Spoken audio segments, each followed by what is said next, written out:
Detroit, also known as Motor City and the birthplace of Motown music. Also, this place, Buddy's Rendezvous.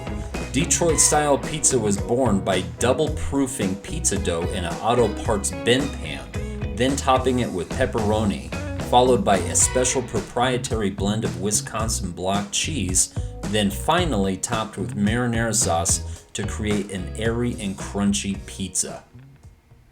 Hello everyone, I am Jeremy and welcome to Cheat Day. Now that you have a small introduction on what Detroit style pizza is, I thought today we would try out Pizza Hut's take on it. It smells good. I can actually smell the marinara more than anything, probably because it should be what's on top of the pizza. I haven't even looked at this thing, so hopefully it's the right pizza. Ooh. Yeah, marinara, boom. It hits you like a ton of bricks. You can see that. So, it immediately reminds me of my childhood when my parents would get Pizza Hut and the breadsticks, which I haven't had the breadsticks in, I don't know how many years it's been, but it smells exactly the same, which I hate to say, it reminds me of tomato paste with just a lot of water added and probably other seasoning, because quite frankly, that's probably what it is. But I'm still excited to try this because it is my cheat day. I have gone, I think, 18 hours without eating. I usually intermittent fast for at least 5 days of the week so I can eat like this once in a while on my cheat days. So let's try this.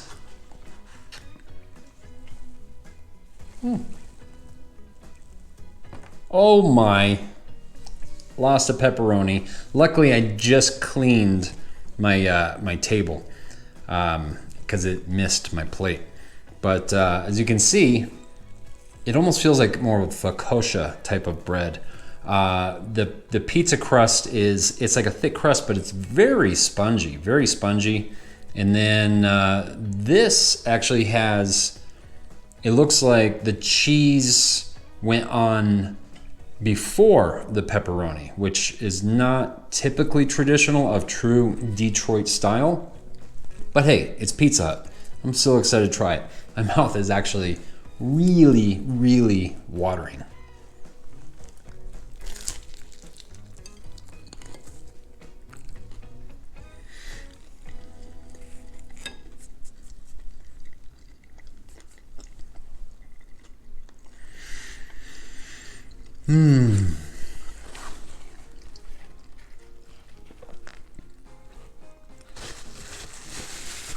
Now, I've had this pizza before. I think I had it last year. I think it was a year ago. It was the first time it came out. This isn't completely new for Pizza Hut. They did just re-release it. I'm gonna have to say, that's good. Also, I just noticed this has 2 different pepperonis.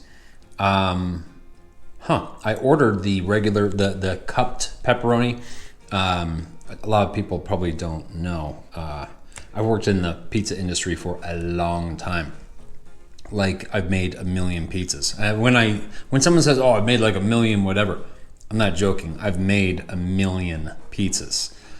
You see this pepperoni? That's a cupped style pepperoni. It shrivels up, cups, then the edges get nice and toasted. Nice, crispy. You get that nice caramelized texture and almost burned taste, which is one of the best things ever, in my opinion.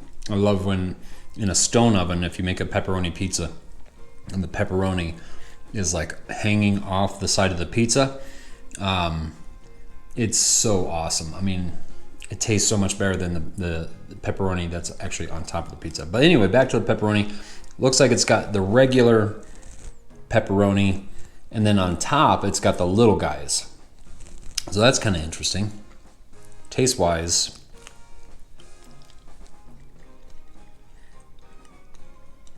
oh wow, Big difference. A lot of people don't know pepperoni. I've tried it all. I've tried so many different brands of pepperoni out there from a commercial standpoint. These taste completely different. The smaller pepperoni, and it could be because it's been toasted from the oven because it's curled up, but has a much more robust flavor. Whereas in the other flat, larger pepperonis, much more mild. Here's a nice piece of pizza with both. I bet they're going to complement each other well.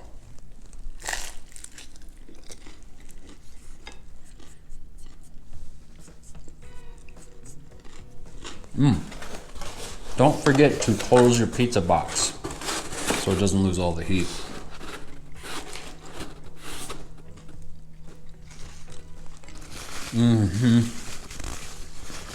I don't know if it's because I haven't eaten in 18 hours. Now, I know pizza really well. Like I said, I worked in the industry, but for me, pizza's pizza from the standpoint that I love it all.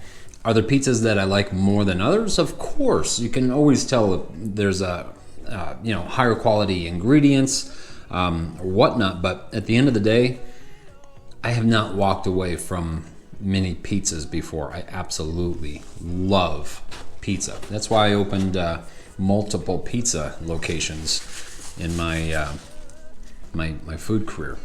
Today I am drinking it's from Odd 13, a hazy beer called Codename Superfan. And this comes from Broomfield, Colorado. Colorado has got so many microbreweries, it's not even funny. Arguably, in my opinion, I almost feel like it's kind of like where craft beer started in a way. At least in Colorado, Fat Tire it just kind of kicked off everything. But we're not here to talk about beer now, are we? We're here to talk about the pizza. So like I said before, the crust is very kind of like a focaccia bread. The edges are nice and crispy. Oh God. Listen to that. Really good texture. I mean, texture, 2 thumbs up. This is pretty good. Now granted, I don't have it in front of me, but I almost picture this as kind of what the breadsticks are, and I think they have a cheese version of it. So cheese on top of the breadsticks, and then cover that with some pepperoni, and then their marinara. So I don't think they're going out of their way very much to make these pies. The only thing I'm guessing is maybe they have special pans that they're bringing in, because I think the regular pan pizza is round. But this thing came in at $13.99. It was $15.10 after tax. And as far as value, you'd have to do the math. Getting the square inches of a rectangle is obviously different than a circle. A circle, I think you take the radius times itself times pi times 3.14. So a 12-inch round pizza is going to be different than a 12-inch square pizza. And this is not square, it's rectangular.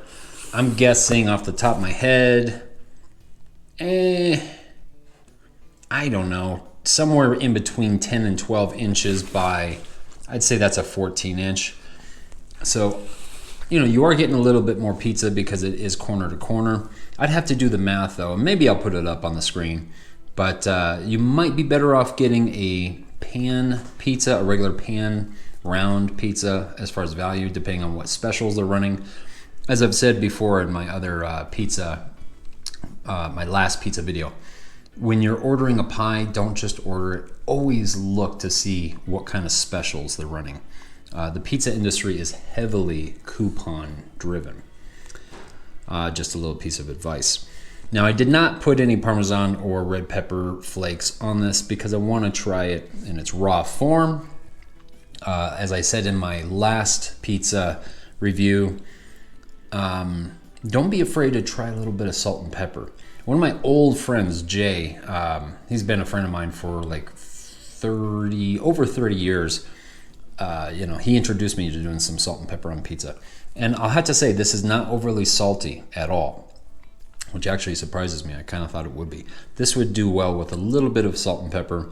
And then I love Parmesan, especially real Parmesan. If you want to get real Parmesan cheese, go to the store, get a block of Parmesan Reggiano. That's real Parmesan. A lot of the stuff that you get like Kraft or the stuff that they give you like packet-wise, it's not real. I don't even know if it's cheese, but it's not like 100% cheese. I'm sad to tell you, but anyway, just trying it on its own.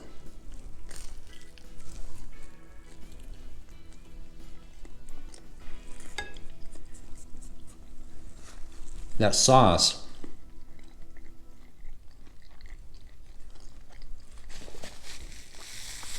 it does stand out. Being away from the crust, as far as touching it completely, it keeps that crust more airy and crisp on the sides because it's not getting soggy. It's, the sauce is not hitting the edges of the pizza, but that sauce really stands out. But I think when it's on top, it's getting cooked a little bit more and it's adding a kind of a new dimension to the sauce. Overall, like I said, that sauce it's very prominent in the taste profile, and there's not a lot of sauce going on. If you look, they just kind of like put it down, two sides of the pizza. So each slice is not very consistent as far as each bite's gonna taste the same. One bite might be just the crust with some cheese, and then the next you're gonna have like a mouthful of sauce, which makes it kind of a fun pizza experience because you never know exactly what each taste is gonna be like. So this is a I don't want to say a fun pizza to eat, but it's a fun pizza to eat. I'm actually really excited to get down on this thing and eat. I don't know if I'm going to eat the rest of it, but I'm definitely going to have a good amount of it. This thing is coming in at, oh geez, I should have had this ready. This thing is coming in at about 305 calories per slice, in case you care. This is my cheat day, so I'm not really counting calories too much. But if I were to eat the whole thing, there's 8 slices in this, so 8 times 305, you're looking at pushing 2,500 calories, which a lot of carbs in this too. Plus, I'm having this awesome hazy IPA. Overall, for it being fast food Pizza Hut, I'm gonna give it 2 thumbs up. Appearance-wise, it's beautiful. It looks urban, very urban. The box is beautiful. I just think it's really cool. When I was walking to my car, the whole time I was thinking about Detroit Rock City, the song from Kiss. And I could really smell it. I was really excited. But anyway, like I said, appearance is great. Texture is fantastic. The smell is really good. The taste is really good. Considering what it is. Is it top-notch pizza? No, it's not. I mean, it reminds me of the breadstick sauce, which is probably what it is. But it works. It all tastes good. In this style of pizza, I'd recommend giving it a shot if you have not tried it yet. It's quite different than like Chicago style. I'd say it's closer to more of a Sicilian type of pizza where they do the crust and the sauce goes on top of the cheese as well. They usually do Pecorino Romano cheese on top of the sauce. But I'd say this is closer to a Sicilian type pizza than a true Chicago style pizza. And with all that, I just want to say thanks again so much for watching and all the awesome comments that I've been getting. Please leave a comment. I'd love to hear from any of you. I enjoy communicating with all of you. And consider subscribing if you got anything out of this. It's absolutely free. Until next time, I will see you guys later. Bye-bye.